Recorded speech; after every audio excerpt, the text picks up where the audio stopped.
नमस्कार दोस्तों, मैं तनवीर खान एक बार फिर से आप सभी लोगों का बहुत बहुत स्वागत करता हूं अपने इस चैनल पर। एक बार फिर से हम लोग उपस्थित हुए हैं कुछ खास जानकारी से। जैसा कि आप लोग जानते हैं कि अभी हाल ही में यूपी पीसीएस का एग्ज़ाम हो चुका है।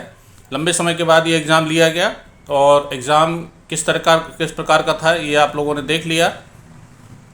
नए स्टूडेंट्स जो तैयारी करना चाहते हैं उन लोगों के लिए और जो लोग एग्ज़ाम में अपियर हुए हैं उन लोगों के लिए, दोनों के लिए एक खास जानकारी मैं बताने आया हूं। कुछ खास ये है कि पीसीएस का एग्ज़ाम देखा, अब तक मेरा जो पैटर्न था कि मैं हमेशा यूपीएससी लेवल से ही पीसीएस की तैयारी करवाता था और उसमें अधिकांश बच्चे सक्सेस भी होते थे, क्योंकि मेरा मानना है कि किसी भी एग्ज़ाम के लिए शॉर्टकट जैसी कोई चीज़ नहीं होती है। तो मैं हमेशा से उसी लेवल से तैयारी करवाने में विश्वास करता था और हमेशा से शॉर्टकट का हमेशा से खिलाफ रहा हूँ और शॉर्टकट जैसी कोई चीज़ होती भी नहीं है कॉम्पिटिटिव एग्ज़ाम में। तो आज ये जो पेपर हम लोगों ने देखा, उसको पेपर को देखने के बाद हम लोग जो समझ सकते हैं वो ये चीज़ कि पेपर का नेचर बदल रहा है। हर बार जैसा पेपर आता था वैसा नहीं था, पेपर स्टैंडर्ड था। काफ़ी आईएएस लेवल के क्वेश्चंस पूछे गए, काफ़ी बहुत सारे क्वेश्चंस ऐसे थे जो बिल्कुल उसी पैटर्न पर पूछे गए जो आईएएस में आते हैं प्रीलिम्स एग्जाम्स में। तो कुल मिला के कहने का तात्पर्य यही है कि आप लोग अपनी तैयारी को पुख्ता करके चलें और शॉर्टकट तरीक़ों को साइड करें और डेप्थ वाली तैयारी को अपनाएं। कंसेप्चुअल जो एबिलिटी है उसको डेवलप करें, उसको समझने की कोशिश करें, क्योंकि फैक्ट के साथ कंसेप्ट भी इस बार बड़ी तादाद में पूछा गया है। और जैसा कि आप लोग जानते हैं कि फैक्चुअल क्वेश्चंस हम लोग ज़्यादातर यूपीसीएस के लिए पढ़ते थे, लेकिन अब पैटर्न चेंज हो रहा है धीरे धीरे।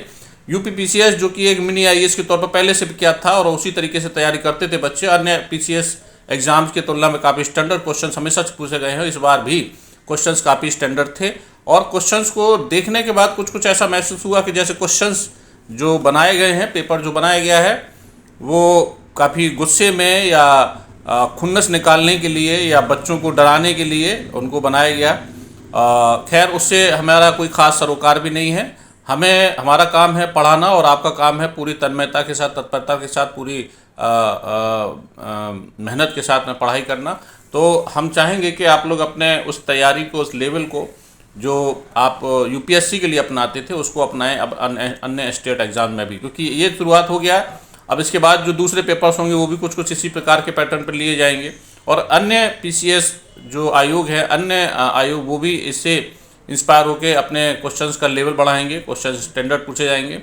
तो कुल मिला के कहने का तात्पर्य यही है कि आप लोग जिस तैयारी को कर रहे थे अब तक, वो लोग जो केवल पीसीएस को फोकस करके तैयारी कर रहे थे उन लोगों को अपना लेवल बढ़ाना पड़ेगा। और वो जो रिपीटेशन में विश्वास करते थे कि 10, 15, 20 क्वेश्चन रिपीट होते थे हर बार, वो ऐसा कुछ नहीं हुआ है। ठीक है, एक दो क्वेश्चन के अलावा कोई क्वेश्चन रिपीट नहीं हुआ है। क्वेश्चन पेपर बहुत स्टैंडर्ड बनाया गया और यूपीएससी को ध्यान में रखते हुए बनाया गया। तो वो लोग जो यूपीएससी की तैयारी कर रहे हैं उनके लिए क्वेश्चन पेपर काफ़ी सहज था उनके लिए करना, लेकिन वो लोग जो केवल पीसीएस को लेके केवल फैक्चुअल स्टडीज़ के आधार पर जो है एग्ज़ाम देने के लिए गए, उनके लिए क्वेश्चन पेपर अच्छा खासा टफ था। तो आगे से आप लोगों को जो तैयारी करना है वो यूपीएससी को ध्यान में ही रखना है, शॉर्टकट को ध्यान में नहीं रखना है, शॉर्टकट को साइड कर देना है। अपनी तैयारी को फोकस्ड बनाइए, अपनी यूपीएससी तैयारी को ध्यान में रखते हुए भी उसी तरीके से, उसी लेवल से आपको स्टेट एग्ज़ाम्स की तैयारी करना पड़ेगा।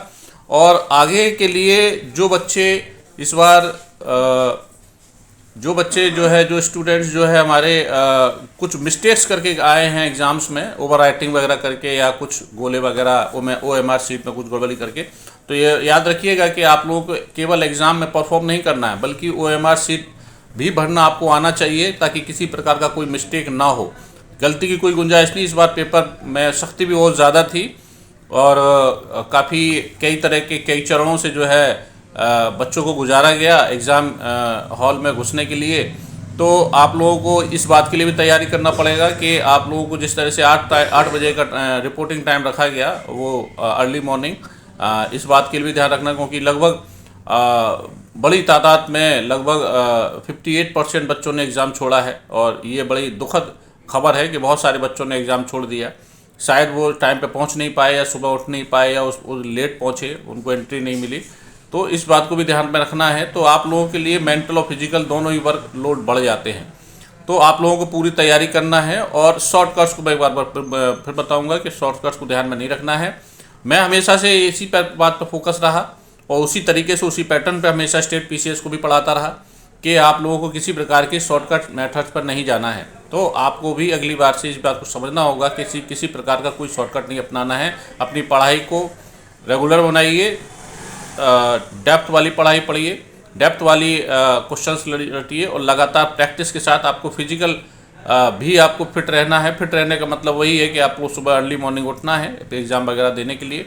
और आगे के लिए जो पेपर्स होंगे वो पेपर्स भी इसी पैटर्न पर आएंगे। अन्य स्टेट के जो पीसीएस हैं वो भी आयोग जो है वो भी इसी को फॉलो करेंगे अब धीरे धीरे, और पीसीएस के जो अन्य एग्ज़ाम होने वाले हैं उनमें भी इसी प्रकार से क्वेश्चन सेट किए जाएंगे। इसलिए अपनी शॉर्टकट्स वाले मैटर को या सतही जो ज्ञान के आधार पर एग्ज़ाम देने के लिए बच्चे जाते थे उन सबको छोड़ना पड़ेगा।